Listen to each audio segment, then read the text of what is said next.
یہ بھی رہن کی صورت ہے۔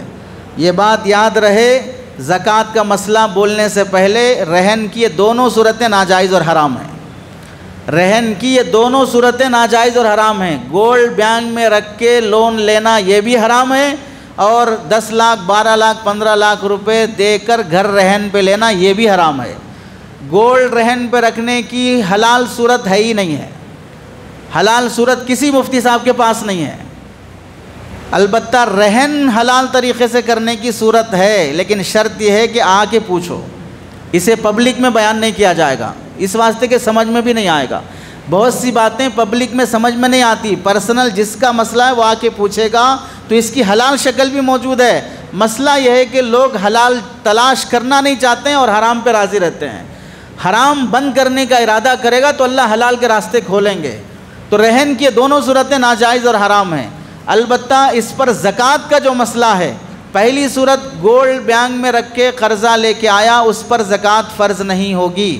گولڈ زیادہ ہے قرضہ کم ہے، گولڈ کم ہے قرضہ زیادہ ہے، کچھ بھی ہو جاؤ، بہر صورت گولڈ بینک میں رکھ کے لون لے کے آیا ہے وہ تو کام حرام کا ہے، لیکن اس پر زکوٰۃ فرض نہیں ہوگی۔ دوسرا مسئلہ ہے، اگر کوئی بندہ 10 12 لاکھ 5 لاکھ 2 لاکھ 3 لاکھ 1 لاکھ جتنا بھی ہو رہن پر رکھ کر وہاں سے گاڑی لیا ہے یا وہاں سے گھر لیا ہے، تو اس رہن پر دیے ہوئے اماؤنٹ پر زکوٰۃ فرض ہوگی، اس کی زکوٰۃ ادا کرنا پڑے گا۔ یہ قرضہ ہے جو اس کے پاس رکھا گیا ہے، وہاں قرضہ لے رہا ہے، یہاں قرضہ دے رہا ہے، یہ فرق ہے دونوں میں۔ مسئلہ دکھ رہا بھائی دونوں بھی رہن کے مسئلے ہیں، دونوں رہن کے مسئلے ہیں۔ وہاں گولڈ رکھ کے لون لے رہا ہے، یہاں لون دے رہا ہے مالک مکان کو، اس سے گھر لے رہا ہے، تو اپنا اماؤنٹ کسی کو قرضے کے طور پہ دے رہا ہے، اور قرضے کے طور پہ اماؤنٹ دے گا تو اس قرضے پہ زکوٰۃ واجب ہوگی۔ تو اس واسطے رہن پہ جو رکھے جاتے ہیں اس پر زکوٰۃ فرض ہوتی ہے۔ بعض لوگوں نے غلط فہمی عام کر کے رکھی ہے کہ عورتیں جو زیورات استعمال کرتی ہیں ان پر استعمال ہونے والے زیورات پر زکوٰۃ فرض نہیں ہے۔ یہ ان لوگوں کی غلط فہمی ہے، اور جو لوگ کھلے عام ایسے مسائل بیان کرتے ہیں انہیں اس بدتمیزی سے باز آنا چاہیے۔ لوگوں کو حرام میں مبتلا کر رہے ہیں جو یہ کہتے ہیں کہ زیورات پر زکوٰۃ فرض نہیں ہے۔ نبی کریم صلی اللہ علیہ وسلم کی روایت حضرت عائشہ رضی اللہ تعالیٰ عنہ فرماتی ہیں کہ میرے پاس اللہ کے نبی علیہ السلام آئے تو میرے ہاتھوں میں چاندی کے چھلے تھے۔ اللہ کے نبی علیہ السلام نے دیکھ کے فرمایا یہ کیا ہے؟ تو حضرت عائشہ نے فرمایا آپ کو خوش کرنے کے لیے پہنی ہوں۔ تو آپ علیہ السلام نے فرمایا اس کی زکوٰۃ دیتی ہو؟ تو حضرت عائشہ رضی اللہ تعالیٰ عنہ نے عرض کیا نہیں دیتی ہوں۔ تو آپ علیہ السلام نے کیا فرمایا؟ آپ علیہ السلام کا جملہ ہے ہِیَ حَسْبُكِ مِنَ النَّارِ، یہ چاندی کے چھلے تمہیں جہنم میں لے جانے کے لیے کافی ہے۔ کس کو فرما رہے ہیں؟ حضرت عائشہ رضی اللہ تعالیٰ عنہ کو، اور وہ پہنی ہوئی ہیں، استعمال کی ہوئی ہیں۔ پتہ چلا استعمال کرنے والے زیورات پر زکوٰۃ فرض ہوتی ہے۔ پھر بھی لوگ کہتے ہیں کہ سونا چاندی ہے وہ استعمال میں نہیں آ رہا، اس پر زکوٰۃ فرض نہیں ہے۔ نبی کریم صلی اللہ علیہ وسلم کی کئی حدیثیں جس سے آپ علیہ، ایک حدیث ترمذی شریف کی ہے، بیہقی کی روایت ہے، حضرت عمر بن یعلا کی روایت ہے، حضرت عمر بن شعیب کی روایت ہے، 5-7 روایتیں ہیں۔ اور محدثین لکھتے ہیں، حضرت مولانا منظور نعمانی رحمۃ اللہ علیہ، مفتی سعید صاحب پالنپوری رحمۃ اللہ علیہ، یہ حضرات لکھتے ہیں کہ چند صحابہ کے علاوہ تمام صحابہ کا اس بات پر اجماع ہے کہ استعمال کی جانے والی زیورات پر زکوٰۃ فرض ہوتی ہے۔ اور چاروں مسالک میں امام شافعی رحمۃ اللہ علیہ کے پاس پہلے نہیں تھی، بعد کے شوافع علماء نے بھی یہ فتویٰ دیا کہ حدیثوں کی روشنی سے یہی بات معید ہوتی ہے کہ زکوٰۃ استعمال کی جانے والی زیورات پر فرض ہوتی ہے۔ اس لیے استعمال کی جانے والی زیورات کی زکوٰۃ عورتوں کو نکالنا چاہیے، ورنہ اگر دیکھیں اگر استعمال کی جانے والی زیورات پہ زکوٰۃ نہیں ہے تو پھر کون سے سونے پہ زکوٰۃ؟ صرف جولری والا ہی زکوٰۃ دینا پڑے گا۔ پھر ہمارے گھروں میں جو بھی سونا ہے وہ استعمال والا ہے، کون بسکٹ لا کے رکھ رہا ہے گھروں میں؟ تو پھر عورتوں پہ زکوٰۃ فرض نہیں ہے، اور مرد تو ہے پہلے سے بھکاری، تو اس پہ بھی زکوٰۃ فرض نہیں ہے۔ تو پھر اس زکوٰۃ کا عمل کون کرے گا پھر؟ تو اس واسطے زکوٰۃ بہر صورت استعمال کی جانے والی زیورات پر رہے گی۔ ایک مسئلہ یہ ہے فکسڈ ڈپازٹ پر، بہت سے لوگ اپنی بچوں کے لیے، بچیوں کے لیے، یا بعض لوگ جو بوڑھے ہو جاتے ہیں اپنے بڑھاپے میں کام آنے کے لیے فکسڈ ڈپازٹ رکھتے ہیں، اس فکسڈ ڈپازٹ پر بھی زکوٰۃ فرض رہے گی، ہر سال زکوٰۃ دیتے رہنا پڑے گا۔ بعض لوگ بیٹی کی شادی کرنے کے لیے اور حج کو جانے کے لیے پیسہ رکھتے ہیں، ابھی شادی نہیں کیا ہے، ابھی حج کو گیا نہیں ہے، یا حج کمیٹی کو پیسہ ابھی پے نہیں کیا ہے، شادی کے لیے ابھی خرچ نہیں کیا ہے، رکھا ہے کرنے کے لیے، شادی کے لیے، حج کے لیے، گھر بنانے کے لیے، فلیٹ خریدنے کے لیے، ان سب کاموں کے لیے ابھی اماؤنٹ رکھا ہے، اور سال مکمل ہو گیا تو اس پر زکوٰۃ فرض ہو جائے گی، چاہے وہ بیٹی کی شادی کا مسئلہ ہو، حج کا مسئلہ ہو، یا گھر بنانے کا مسئلہ ہو، یا گھر خریدنے کا مسئلہ ہو، ان سب مسائل کے باوجود بھی اس اماؤنٹ پر زکوٰۃ فرض رہے گی، زکوٰۃ ادا کرنا پڑے گا۔ ہاں، سال گزرنے سے پہلے اگر وہ اس اماؤنٹ کو خرچ کر دیتا تو پھر اس پر زکوٰۃ فرض نہیں ہوتی۔ اسی کے ساتھ ایک مسئلہ یہ بھی ہے، غریب بچیوں کی شادی کے لیے زکوٰۃ کے پیسے دینا نہیں دینا، اس میں بہت کوتاہی کی جاتی ہے۔ غریب بچیاں دو طرح کی ہوتی ہیں، ایک غریب خاندان وہ ہوتا ہے جو اپنی جگہ غریبی کا لیبل تو رہتا ہے، باقی شادی پوری نوابوں کی اولاد کی طرح ہوتی ہے، اس واسطے غریب بچی غریب بچی غریب بچی بولتے ہوئے رہتے ہیں، اور زکوٰۃ وصول کرتے کرتے کرتے اتنا ہو جاتا ہے کہ ایک 8-10 تولے سونا بھی دیتے، دولہے راجہ کو رائل اینفیلڈ بھی دیتے، پھر ریڈو واچ بھی دیتے، اچھا موبائل بھی دلاتے، دھوم دھام سے نکاح کا کھانا بھی کھلاتے، اور جہیز اور جوڑے کا سامان بھی دیتے، اور پھر بولتے غریب بچی کی شادی ہے۔ ایسے غریبوں کو زکوٰۃ دینے سے زکوٰۃ ادا نہیں ہوگی، ایسے غریبوں کو زکوٰۃ دینے سے زکوٰۃ ادا نہیں ہوگی۔ اس لیے غریبی کا معیار الگ ہے، شادی کا معیار الگ ہے۔ غریبی کا معیار الگ، غریبی کیا خود کمایا نہیں ہے اس واسطے غریب ہے، شادی کا معیار کیا ہے؟ سب سے چندہ کر کے اچھی شادی کرنا، شادی کا معیار اپنی جگہ اونچا رہے گا، غریبی کا معیار بھی کمانے والا کوئی بھی نہیں ہے۔ تو ایسے غریبوں کو زکوٰۃ دینے سے زکوٰۃ ادا نہیں ہوگی، بلکہ ہو سکتا ہے کہ الٹا گناہ لازم آئے۔ گناہ اس واسطے کہ ایسے غریب سماج کے پورے رسومات کرتے ہیں، سانچک کی، پومیس کی، منہ دکھائے کی، گود بھرائے کی، مسل کی، جوتے چھپائی کی، جماگی کی، سب رسومات کریں گے، اور ایسے رسومات میں تائید ہمارے پیسے سے ہو رہی ہے، الٹا گناہ بھی لازم آئے گا ایسے جگہ پر خرچ کرنے سے۔ اور دوسرے غریب وہ ہیں جو واقعتاً غریب ہیں، جو نہ فنکشن ہال بک کرتے ہیں، نہ نکاح کا کھانا کھلاتے ہیں، ضروری سامان، پلنگ ضروری ہے، الماری ضروری ہے، فریج ضروری ہے، واشنگ مشین ضروری ہے، اور فریج بھی ضروری ہے۔ سب سے بڑا بھکاری تو وہی ہے گھر کا، جو بچا کھانے کے بعد پہلے خیراتیوں کو دیتے تھے اب اس کو دے رہے ہیں، وہ پھر واپس کر رہا ہے آپ کو۔ جو کھانا پہلے غریب کھا رہا تھا وہ گھر کا مالک کھا رہا ہے رکھ رکھ کے، پہلے کھانے کے بعد جو بچ گیا وہ غریب کو دیتے، پھر تازہ بنا کے کھاتے تھے، اب اسی بھکاری کو دے رہے ہیں۔ تو فریج بھی ضروری ہے، واشنگ مشین، اب گھروں میں کپڑے دھونے کے لیے تھیلا باندھ کر، موٹا باندھ کر عورتیں ندی تالاب لے جا کے دھو کے تو نہیں آئیں گی، اور گھر اتنے چھوٹے ہیں کہ حمام میں بیٹھ کے دھو نہیں سکتے، واشنگ مشین بھی ضروری ہے۔ ضروری سامان کے لیے اگر وہ دیتے ہوں، فالتو خرچ نہ کرتے ہوں، تو ان کو زکوٰۃ دینے سے زکوٰۃ ادا ہوتی ہے۔ زکوٰۃ دینے میں اس بات کا لحاظ رکھیں، ایک اللہ کا حکم بھی پورا ہونا ہے، دوسرے غریب کی ضرورت بھی پوری ہونی ہے۔ اگر دونوں ہو جاتے ہوں تو بہت اچھی بات، اگر نہیں ہوتے، غریب کی ضرورت پوری ہوگی لیکن اللہ کا حکم پورا نہیں ہوگا، ایسے موقع پر غریب کی ضرورت دیکھی نہیں جائے گی، اللہ کا حکم دیکھا جائے گا۔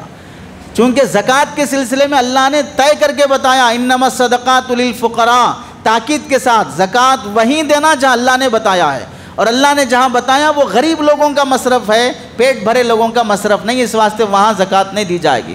اس کے علاوہ چند مسائل ہمارے سماج میں یہ بھی ہیں، صدقہ فطر نکالنے کا مسئلہ ہے، اس سلسلے میں بھی ہمیں توجہ ہونی چاہیے۔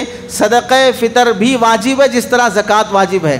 صدقہ فطر واجب ہونے کے لیے 1 سال گزرنا شرط نہیں ہے، عید سے پہلے اگر ہمارے پاس 60,000 کے آس پاس اماؤنٹ آ گیا، یا ہماری کسٹڈی میں اتنا ویسٹیج سامان پڑا ہوا ہے، اس کا اگر مارکیٹ میں سیکنڈ ہینڈ ریٹ بھی لگایا جائے تو 60,000 کے آس پاس جمع ہو جاتے، اس بندے پر بھی صدقہ فطر واجب ہوگا۔ حتیٰ کہ پیدا ہوئے دودھ پیتے 1 دن کے بچے پر بھی صدقہ فطر واجب ہوگا، اور پیٹ میں جو بچہ اس پہ صدقہ فطر واجب نہیں، دنیا میں آنا شرط ہے، احکامات کے لیے دنیا میں آنا شرط ہے۔ اگر دنیا سے چلا گیا تو بھی زکوٰۃ تو بھی حکم نہیں ہے، اگر دنیا میں آیا نہیں تو بھی حکم نہیں ہے، دنیا میں آ گیا عید سے پہلے تو اس کا بھی صدقہ فطر دینا پڑے گا۔ بالغ ہو، نابالغ ہو، کماتا ہو، نہیں کماتا ہو، بیوی ہو، بوڑھے ماں باپ ہو، ان سب کا صدقہ فطر دینا واجب رہے گا۔ صدقہ فطر کا مقصد کیا ہے؟ ہمارے روزوں میں جو کوتاہیاں اور غلطیاں ہوتی ہیں ان کی تلافی ہو جائے. روزہ رہ کر بھی لڑائی جھگڑے چل رہے ہیں, چھوٹی چھوٹی باتوں پہ لڑ کے مر رہے ہیں لوگ, چھوٹی چھوٹی باتوں پہ. تراویح ہو گئی, رات ہو گئی, اب جا کے سو جاؤ نا گھر پہ. کیوں بدنام کر رہے ہیں پورے معاشرے اور سماج کو؟ بیٹھے ہوئے ہیں پان ڈبے کے پاس, بیٹھے ہوئے ہیں ہوٹلوں کے پاس, بیٹھے ہیں چبوتروں پہ, گاڑیاں لے کے گھوم رہے ہیں, جس سے مسلمان سماج بدنام ہو رہا ہے. اور مسلمان دشمنوں کو موقع مل رہا ہے وہ آ کے بولیں, جھنجھوڑیں کہ رمضان کے مہینے میں ہولی پر پابندی لگائی جا رہی ہے, رمضان کے مہینے میں یہ پولیس کی طرف سے اناؤنس ہو رہا ہے کہ کسی ان نون آدمی پر کلر نہ ڈالیں اور سیفٹی سے رہیں, گاڑیاں لے کے نہ گھومیں, فلاں نہ کریں, یہ ہمارے مذہب پر پابندی ہے. بلکہ اعلان یہ ہونا چاہیے کہ آج ہولی کا دن ہے, سال میں ایک بار آتی ہے, اس لیے مسلمانوں کو چاہیے کہ جمعہ کی نماز بھی گھر میں پڑھ لیں, گھروں سے باہر نہ نکلیں, فلاں نہ کریں. سیکولر ملک میں یہ دیوانی باتیں کرنے کی ضرورت کیا ہے؟ سیکولر ملک میں آج کا دن جمعہ کا بھی ہے, آج کا دن ہولی کا بھی ہے, آج کا دن بلڈ مون کا بھی ہے. کہ لوگ یہ سمجھتے ہیں کہ بھئی آج وہ خونی چاند, بلڈ مون, خونی چاند. اس واسطے بعض لوگوں نے عجیب عقیدے گھڑ رکھے ہیں کہ حاملہ عورتیں گھر سے باہر نہ نکلیں, اور کوئی عورت آج کے ہاتھ جو کینچی نہ چلائے, سوئی دھاگا نہ یہ کرے, ورنہ بچہ عیبدار پیدا ہوگا, فلاں ہوگا. بلڈ مون کہاں ہے؟ بچہ پیٹ میں کہاں ہے؟ اس کا اثر یہاں پڑے گا. عجیب عجیب عقیدے لوگوں نے گھڑ رکھے ہیں. تو آج کا دن جمعہ کا ہے, اس مذہب والوں کو بھی آزادی سے اپنے مذہب پر عمل کرنے کا اختیار رہے گا. آج کا دن غیر مسلم بھائیوں کا بھی, وہ بھی اپنے سے کریں. یہ کیا ضروری ہے بدتمیزی اور بدماشی؟ ایک ویڈیو ایک صاحب نے بھیجا جس میں ہولی منانے والے تمام بدتمیز قسم کے لوگ پوری ہولی کا بمبو لے کر مسجد میں گھس کے آ رہے ہیں. یہ جگہ ہے ہولی بنانے کی؟ یہاں منائی جاتی ہے ہولی؟ یہ بدماشی کی حرکتیں ہیں, اور پھر مسلمانوں کو ٹارچر کرنے, تنگ کرنے والی حرکتیں ہیں. اور ہماری بھی ذمہ داری ہے, اگر کوئی اس طرح کی بدماشی سے واسطہ پڑ جائے تو صبر سے کام لیں, فوری جواب دینے کی کوشش نہ کریں. بعض مرتبہ چھوٹی غلطی بڑی غلطی ہو جاتی ہے, بعض مرتبہ ہماری انفرادی غلطی وہ مذہبی غلطی شمار ہو جاتی ہے. صبر سے کام لے لینا اور اللہ کے حوالے کر دینا, اور اللہ مظلوم کی بد دعا بہت جلدی سنتے ہیں, گھر پہنچنے سے پہلے فیصلے ہو جائیں گے. اس واسطے بدلہ لینے کی کوشش نہیں کرنا. ہمارے سماج میں نوجوانوں میں بھی یہ بڑی بدتمیزی آتی جا رہی ہے. نہ چھوٹا نہ بڑا, بوڑھی عمر کا آدمی ہے, دیکھا نہیں جا رہا ہے, ہاتھ اٹھا دے رہے ہیں, مار دے رہے ہیں. تازہ خبر ہے کہ پان ڈبے کے سامنے بیٹھے ہوئے تھے, آپس میں جھگڑا ہو گیا, وہیں بڑے میاں کا انتقال ہو گیا ہارٹ اٹیک کی وجہ سے. جان بڑی قیمتی چیز ہوتی ہے, ایک بار گئی تو دوبارہ واپس نہیں آتی ہے. ہم ریئل لائف میں جی رہے ہیں, ہم کوئی فلم کی ایکٹنگ نہیں کر رہے ہیں کہ بار بار مرتے رہیں اور دوسری فلم میں ہیرو بن کے آتے رہیں, ولن بن کے آتے رہیں. ریئل لائف ہے, اس کی قدر کرو. ایک بار مر گئے تو دوبارہ آنے کا موقع بھی نہیں ملے گا. لوگوں کی عزت کرنا سیکھو, بڑوں کی قدر کرنا سیکھو, غصے کو کنٹرول کرنا سیکھو. بے لگام غصہ, آج کل جتنے لوگ جیلوں میں بھرے ہوئے ہیں جا کے پوچھ لو کیوں آئے اندر, غصے میں آ گیا تھا, مار دیا, اس واسطے یہاں آ کے بیٹھا ہے. بے لگام غصہ جیل پہنچا دیتا ہے, عافیت کی زندگی ختم ہو جاتی ہے. نوجوان بالخصوص اپنے غصے پہ کنٹرول کرے. اور لوگ کہتے ہیں میں غصے میں آ گیا تو کچھ بھی نہیں دیکھتا, کچھ بھی نہیں دیکھتا, آنکھیں بند کر کے سیدھے دیوار کو مار لو. کچھ نکو دیکھو لیکن دوسرے کو نکو مارو, تاکہ مرا تو ایک ہی مرے, نقصان ہوا تو ایک کو نقصان ہو, دو کو نقصان نہ ہو. اللہ کے نبی علیہ السلام نے تہذیب سکھائی ہے. بے لگام غصے والا شخص کامل مومن نہیں بن سکتا ہے, چونکہ اس موقع پر بندے کی زبان سے کیا نکلتا ہے نہیں معلوم, اللہ کے خلاف بھی بول دیتا ہے بہت سی مرتبہ. تو صدقہ فطر نکالنے کا مقصد ہے ہمارے روزوں کی تلافی ہو جانا, ہمیں قبر کے عذاب سے چھٹکارا ملنا, غریب کے گھر میں عید کے دن کچھ اچھا پک جانا. تو اس لیے کوشش یہ کرو صدقہ فطر گیہوں سے نکالنے کے بجائے جو, کشمش اور کھجور سے نکالو, زیادہ مقدار میں نکالو. اور ان لوگوں سے بھی درخواست ہے جو اعلان کرتے ہیں آج ہماری کمیٹی نے 80 روپے صدقہ فطر طے کیا ہے. یہ ابا حضور کا اختیار نہیں ہے کہ آپ طے کرتے بیٹھیں, آپ خاموش رہیں. پبلک کو معلوم ہے کہ 3.5 کلو کھجور کا ریٹ معلوم نہیں کر سکتے, جا کے دکان سے 3.5 کلو کشمش کا کھجور معلوم نہیں کر سکتے ریٹ کتنا ہے, دکان سے جا کے معلوم کر لیا. مڈل کلاس کی کشمش اور کھجور کا ریٹ معلوم کیا اور اپنے صدقہ فطر دے دیا. 80 روپے پہ لا کے پبلک کو اٹکانا اور خود ہم وہاں اٹکے رہنا. 80 روپے میں 1 لیٹر دودھ نہیں آ رہا ہے, غریب کے گھر میں عید کے دن کیا اچھا پک جائے گا. 80 روپے سے ہم عذاب قبر سے بھی بچ جائیں گے, 80 روپے سے ہمارے 30 روزوں میں ہونے والی پوری بدتمیزیاں بھی ختم ہو جائیں گی. اس واسطے صدقہ فطر اچھے معیار سے نکالنے کی کوشش کرو۔ اور دوسری بڑی ایک اہم بات یہ بھی ہے، بعض لوگوں نے اس موقع پر یہ بھی رکھا ہے کہ افطار کے موقع پر افطار کتنے بجے کرنا چاہیے، پھر سے شروع ہو گئے وہی ساری اختلافی گفتگو۔ گوگل محترم کیا کہہ رہے ہیں، عجیب لوگ ہیں، ممبر پہ کھڑے ہو کے بول رہے ہیں گوگل آج کا حیدرآباد کا ٹائمنگ کیا ہے افطار کا۔ گوگل یہ قرآن ہے، یہ حدیث ہے، یہ کوئی عالم دین ہے، اس سے پوچھیں گے رے کہ کیا آج کا افطار کا وقت ہے؟ نہیں، گوگل کا ٹائم صحیح ٹائم رہتا ہے۔ گوگل کو اس سے کیا پڑا کہ تمہارے 1 منٹ آگے پیچھے ہونے سے روزہ خطرے میں پڑتا بول کے؟ گوگل سورج ڈوبنے کا ٹائم بتا سکتا ہے، اس میں بھی صحیح ہو غلط ہو کیا ہو، اس کے پیچھے جو لوگ ٹائم سیٹ کرنے کے لیے جو لوگ محنت کیے ہیں وہ سب مفتیان اکرام ہیں۔ گوگل کا ٹائم سیٹ کرنے کے جو پیچھے جو کام کر رہے ہیں وہ مفتیان اکرام کر رہے ہیں، وہ یہودی عیسائی کر رہے ہیں۔ جب ہمارے پاس ریسرچ ٹیم موجود ہے، علماء موجود ہیں، محققین موجود ہیں، اور وہ قوم کے لیے احتیاطی طور پہ بتا رہے ہیں کہ بھئی آپ تھوڑا غروب آفتاب ہونے کے بعد بھی 1-2-3 منٹ رک جاؤ، تو کیا جا رہا ہے خزانہ ہو آپ کا؟ پھر بھی ممبروں پہ کھڑے ہو کے جنہیں افطار کی جگہ افتیار بولنا آتا ہے اور وہ تحقیق کے در پہ آئے ہیں، جنہیں لفظ افطار کی بھی تحقیق نہیں ہے، وہ افتیار بول رہے ہیں، وہ تحقیق پہ کر رہے ہیں کہ بھئی کون سے ٹائم پہ افطار کرنا چاہیے۔ اس لیے ہو سکتا ہے کہ بھئی نظام حکومت کے دور میں افطار کا جو ٹائم سیٹ کیا گیا ہے اس میں تھوڑا لمبا ٹائم چھوڑ دیا گیا، لیکن آج جو علماء تحقیق کر رہے ہیں 2-3 منٹ چھوڑ دو۔ گوگل کے ٹائم کا ہم انکار نہیں کرتے، لیکن گوگل کے ٹائم سے شریعت کے احکام متعین نہیں کیے جا سکتے ہیں۔ اور ایک بات ہمیں یہ بھی سمجھنا چاہیے کہ روزہ افطار کرنا عبادت ہے، عبادت کو خباثت نہ بنائیں۔ افطار پارٹیوں کا نظام یہ بہت بدتمیزی والا نظام ہے۔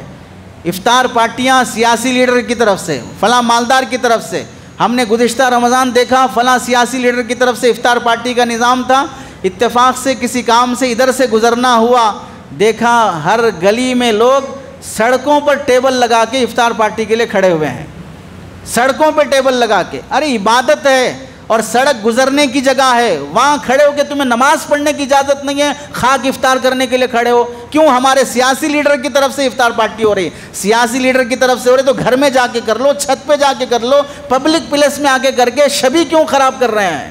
اور وہ پیسہ جو افطار پارٹی میں سیاسی لیڈروں کی طرف سے دیا جا رہا ہے، حلال کا ہے کہ حرام کا ہے، اس کی بھی تحقیق کرنے کی ضرورت نہیں ہے۔ عبادت غارت کر لیا سیاست کی چکر میں، سیاست کی چکر میں عبادت غارت کر لیا۔ اللہ کے نبی علیہ السلام نے سچ فرمایا تھا، بندہ صبح سے لے کے شام تک بھوکا رہتا ہے، افطار کے وقت جو کھجور کھاتا ہے وہ کھجور اس کے پورے دن کے روزے کے ثواب کو غارت کر دیتا ہے، کیونکہ وہ کھجور حلال کا ہے کہ حرام کا ہے دیکھے بغیر کھایا ہے، تحقیق کیے بغیر کھایا ہے۔ ڈاؤٹ فل والی کمائی کھانے کے بعد بندے کی عبادت باقی نہیں رہتی، اس کا ثواب باقی نہیں رہتا۔ اس واسطے افطار پارٹیوں سے بچیں، شریک ہونے سے بھی بچیں، کرنے سے بھی بچیں۔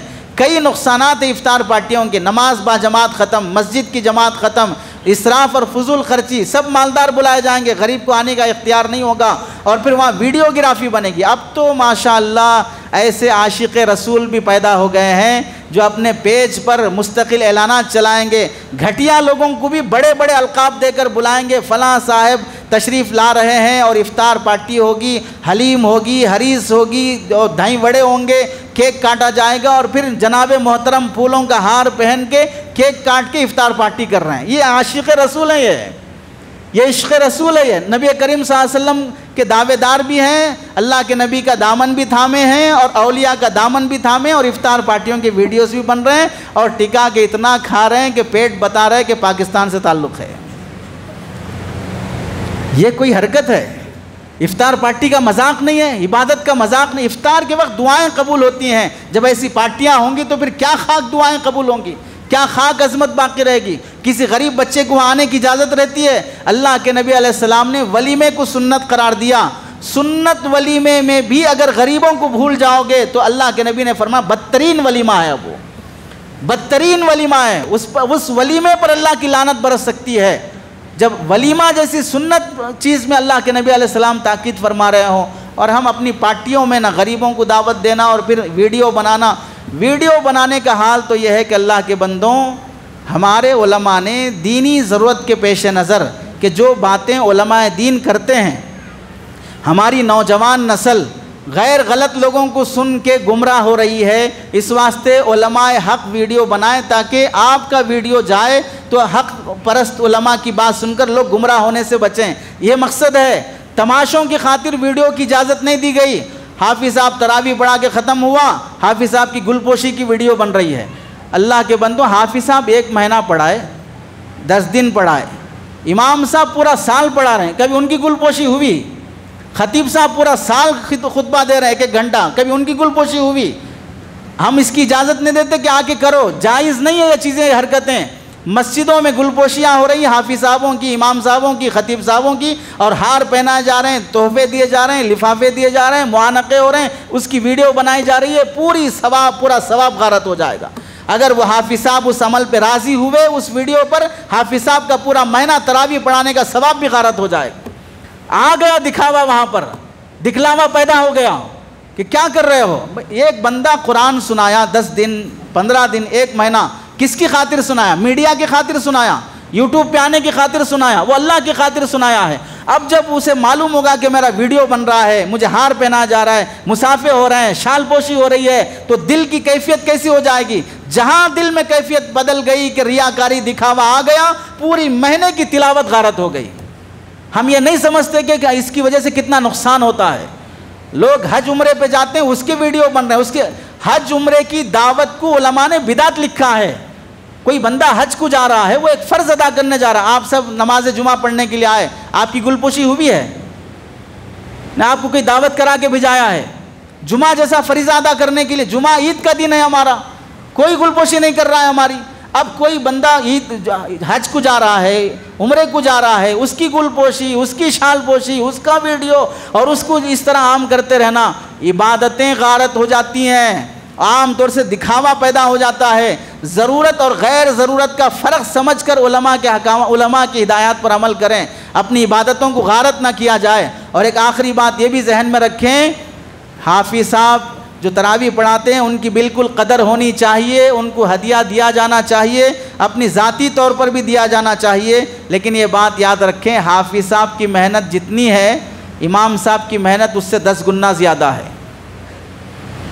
حافظ صاحب مہینے میں 1 بار پڑھانے کے لیے آتے ہیں، امام صاحب 11 مہینے نہیں 12 مہینے پڑھاتے ہیں۔ کئی مسجدوں میں دیکھا گیا، حافظ صاحب تراویح سنائے ان کو بائک دی گئی، حافظ صاحب تراویح سنائے ان کو کار گفٹ کرے، حافظ صاحب تراویح سنائے ان کو 1 لاکھ روپے ہدیہ دیے، حافظ صاحب تراویح سنائے ان کو فلاں آئی فون گفٹ کیے۔ ارے حافظ صاحب 1 مہینہ کے ان کو اتنے انعامات، اتنے ہدیے تحفے دے رہے ہو، ٹھیک ہے دو، کوئی مسئلہ نہیں۔ امام صاحب بیچارے کیا خیرات مانگتے رہے سال بھر، یا گھاس کاٹتے رہے سال بھر؟ 5 وقت کی نماز، صبح کی سردی گرمی، اور 3 ٹائم کی ذمہ داری، اس کے علاوہ مکتب کی ذمہ داری، پھر کوئی اور ان کے اوپر ذمہ داری تھی، 11 مہینے تک کرتے آئے ہیں۔ تو جیسے ہم حافظ صاحب کی قدر کرتے ہیں، ویسے مسجد کے امام صاحب کی بھی قدر ہو، مسجد کے مؤذن صاحب کی بھی قدر ہو، مسجد کے خادم کی بھی قدر ہو۔ یہ وہ لوگ ہیں جو سال بھر خدمت کرتے ہیں۔ جیسے گل پوشی، جیسے اڑانا، جیسے ہدیے، جیسے تحفے، جیسے لفافے ہم ان حضرات کو دیتے ہیں، وہ دینا چاہیے، منع نہیں ہے، لیکن سلیقہ یہ ہے کہ اس سے زیادہ اس بندے کو دیکھیں جو محنت سال بھر کر رہا ہے۔ یہ بے وقوفی اور نادانی ہے کہ یہ ہنگامی طور پہ کوئی کرا اس کو نواز دینا، اور جو مستقل محنت میں لگائے اسے محروم کر دینا۔ اللہ سے دعا ہے کہ اللہ تعالیٰ سنی ہوئی باتوں پر عمل کی توفیق نصیب فرمائے۔ آمین۔ وآخر دعوانا ان الحمد للہ رب العالمین۔